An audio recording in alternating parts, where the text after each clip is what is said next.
नमस्कार दोस्तों, बीपीएससी की तैयारी में आपका स्वागत है। इस वीडियो में हम बिहार पीसीएस के पीवाईक्यूज के 10 क्वेश्चन का अध्ययन करेंगे जो कि हिस्ट्री से संबंधित हैं। शुरुआत करते हैं। पहला है, बिहार के चिरांद नामक पुरा स्थल की प्राचीनतम संस्कृति है। तो नवपाषाणिक संस्कृति है। जो चिरांद है वो बिहार में है और नवपाषाणिक संस्कृति है। बिहार के सारण जिले में, कहाँ? बिहार के सारण जिले में चिरांद नामक पुरा स्थल नवपाषाणिक संस्कृति से का साक्ष्य यहाँ से मिला हुआ है। यहाँ से प्रचुर मात्रा में हड्डी के उपकरण मिले हैं। कल को ये भी क्वेश्चन बन सकता है कि हड्डी के उपकरण कहाँ मिले हैं, तो चिरांद में मिले हैं। जो मुख्य रूप से हिरण के सींगों के हैं। 1962-63 में प्रोफेसर वी के सिन्हा ने इसका उत्खनन कराया था। ये नाम भी महत्वपूर्ण है कि चिरांद का उत्खनन किसने करवाया था? प्रोफेसर वी के सिन्हा ने कराया था। मैथिली भाषा का विकास किसके शासनकाल में हुआ था? तो कर्नाट राजवंश के शासनकाल में हुआ था। मैथिली भाषा का विकास किसके शासनकाल में हुआ था? तो कर्नाट राजवंश के शासनकाल में हुआ था। मैथिली भाषा का विकास कर्नाट राजवंश 11वीं शताब्दी के शासनकाल में हुआ था।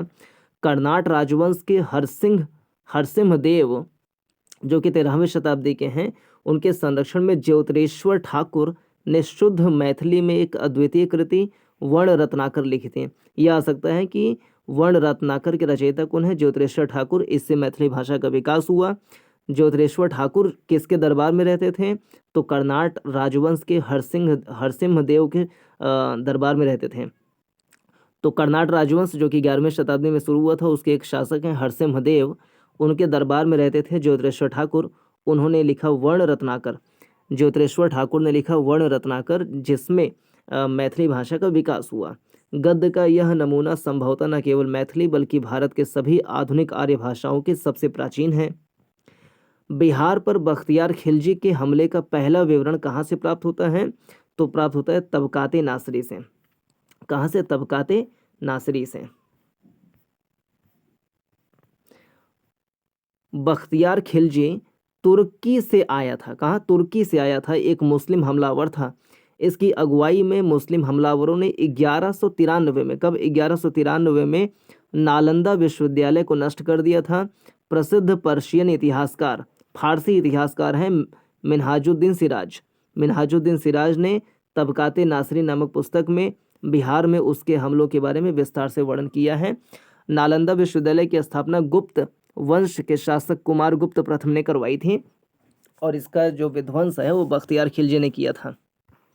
बिहार के सुप्रसिद्ध संत शरफुद्दीन मनेरी का संबंध सूफियों के किस संप्रदाय से है? तो फिरदौसी संप्रदाय से है। किससे? फिरदौसी संप्रदाय से है। शरफुद्दीन अहमद, जिनका जन्म मनेर में हुआ था और मृत्यु बिहार शरीफ में हुई थी, फिरदौसी सिलसिले से संबंधित हैं। शरफुद्दीन अहमद का जन्म कहाँ हुआ था? मनेर में। मृत्यु हुआ था बिहार शरीफ में और ये फिरदौसी सिलसिले से संबंधित हैं। पटना को प्रांतीय राजधानी किसने बनाया था? तो शेर शाह सूरी ने बनाया था। शेर शाह सूरी ने बनाया था। पटना को प्रांतीय राजधानी किसने बनाया था? शेर शाह सूरी ने बनाया था। तारीखे दाऊदी के विवरण के अनुसार शेर शाह ने पटना नगर के भौगोलिक एवं सामरिक महत्व को जानने के बाद 1541 में, कब? 1541 में यहाँ एक मजबूत किले का निर्माण कराया और इसे बिहार राज्य की राजधानी बनाया। पटना का प्राचीन नाम पाटलिपुत्र था, जिसे मगध के सम्राट अजातशत्रु ने बसाया था। अजातशत्रु के उत्तराधिकारी उदयन ने पाटलिपुत्र को अपनी राजधानी बनाया था। देखो, पाटलिपुत्र बसाया किसने था? तो अजातशत्रु ने बसाया था। लेकिन पाटलिपुत्र को राजधानी किसने बनाई थी? तो अजातशत्रु के बेटे उदयन ने बनाई थी। 3 शताब्दियों तक पाटलिपुत्र नगर 3 साम्राज्यों मगध, नंद और मौर्य की गौरवपूर्ण राजधानी रही। कितना? 3 शताब्दियों तक। कश्मीर घाटी के अंतिम मुस्लिम शासक का नाम क्या है? यूसुफ शाह चक। कश्मीर घाटी के अंतिम मुस्लिम शासक का नाम है यूसुफ शाह चक, जिन्हें मुगल सम्राट अकबर द्वारा बिहार में निर्वासित किया गया था। वो कहाँ दफन है? वो नालंदा में दफन है। नालंदा में। कश्मीर घाटी के अंतिम मुस्लिम शासक का नाम क्या है? यूसुफ शाह चक। उनको सम्राट अकबर द्वारा बिहार में निर्वासित किया गया था। वो नालंदा में दफन है। कश्मीर घाटी के अंतिम मुस्लिम शासक का नाम क्या है? यूसुफ शाह चक, जिन्हें मुगल सम्राट अकबर द्वारा बिहार में निर्वासित किया गया था। इनकी मृत्यु 1592 ईस्वी में निर्वासन के दौरान हुई थी और नालंदा बिहार में इनको दफनाया गया है। कहाँ? नालंदा में दफनाया गया है।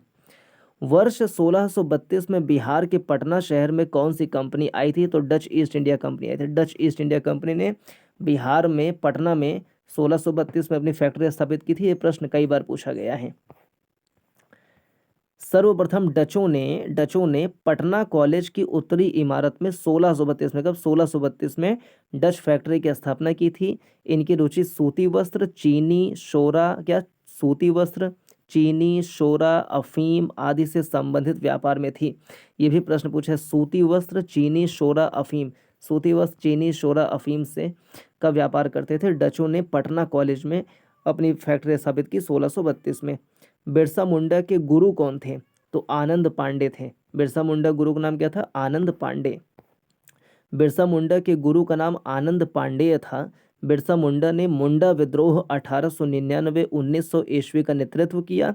मुंडा विद्रोह कब हुआ था? ये भी इंपॉर्टेंट है, 1899-1900 में। बिरसा मुंडा के गुरु का नाम क्या है? बिरसा आनंद पांडे। आनंद पांडे। उनका जन्म 1875 में हुआ था। बिरसा मुंडा का जन्म 1875 में हुआ था। उसकी शिक्षा दीक्षा चाईबासा में हुई थी। वह जर्मन धर्म प्रचारकों से प्रभावित होकर ईसाई बन गए थे। क्या? ईसाई बन गए थे। बिरसा को सोते हुए कब पकड़ा गया? तो बिरसा को सोते हुए 3 मार्च 1900 को पकड़ा गया। यहाँ पे कोई ऑप्शन ऐसा नहीं है, तो ई लगा दिए हैं इसलिए।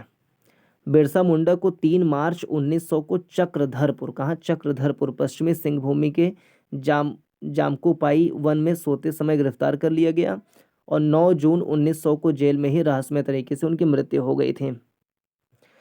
तो बिरसा मुंडा को सोते हुए 3 मार्च 1900 के एनसीईआरटी में लिखा हुआ है, कभी पढ़ लेंगे उसको भी।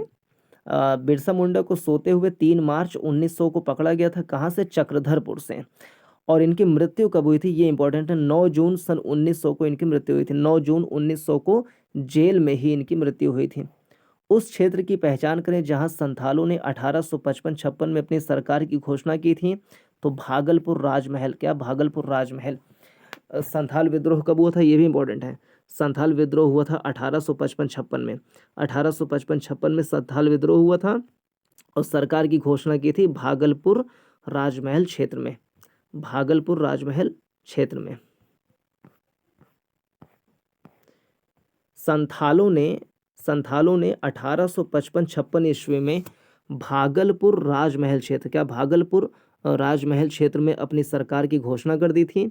यह क्षेत्र दामने कोह के नाम से भी जाना जाता था, जो कि संथाल बाहुल्य क्षेत्र था।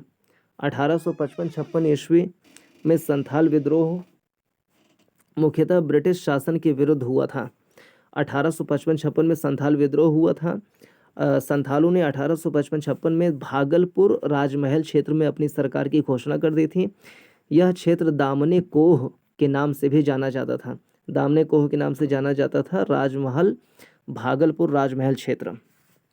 संथाल बाहुल्य क्षेत्र था ये। 1855-56 में संथाल विद्रोह मुख्यतः ब्रिटिश शासन के विरुद्ध हुआ था। उनके मुख्य शिकायत सभ्य लोग, सिविलाइज्ड पीपल, अर्थात बंगाल और उत्तर भारत के उन संभ्रांत लोगों से थी जो उनके इलाके में आकर बस गए थे तथा उनका शोषण दोहन करते थे। अंग्रेजों से फरियाद करने पर अंग्रेज उन्हें भद्र लोग का पक्ष लेते थे। आदिवासी अपने शोषकों को दिकू कहते थे, दिकू। तो इस वीडियो में इतना ही। पूरा देखने के लिए धन्यवाद। इस प्रकार से 10-10 वीडियो करके पूरा बीपीएससी का एंशिएंट मॉडर्न मेडिकल हिस्ट्री वाला जो पार्ट है उसको अध्ययन करेंगे। नमस्कार, जय हिंद।